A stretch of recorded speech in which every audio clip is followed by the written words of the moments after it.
And I think especially for Chinese Americans who come from a collectivist culture in which it's very taboo sometimes to speak out against dominant thought, or where we're kind of faced with the model minority myth where we have to be high performing in order to belong.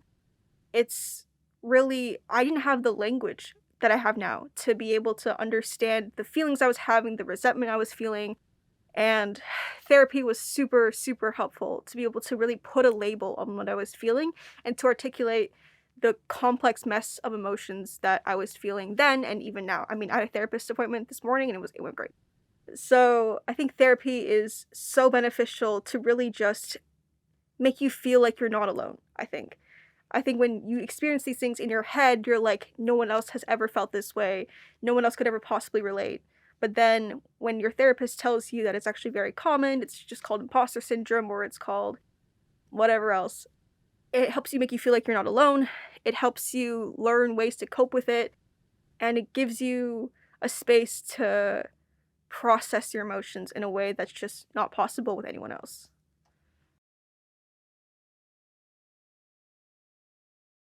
I'm Danica Liang, I'm 18 years old, and I'm located in Portland, Oregon, and my piece, Wild Geese, is about coming to terms with the fact that at times I was really not okay.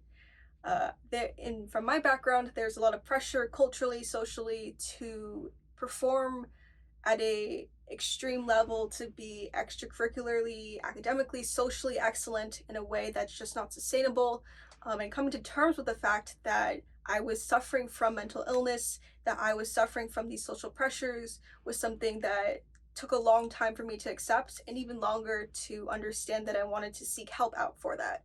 But the process of recovery has been super rewarding, and I feel like I'm getting ever so much closer to this elusive idea of wellness and being mentally healthy. I think being mentally healthy is, in a way, about radical acceptance. It's not about uh, the goodness of a life situation, it's about understanding and being okay with where you're at, where you're going to be, and where you've been.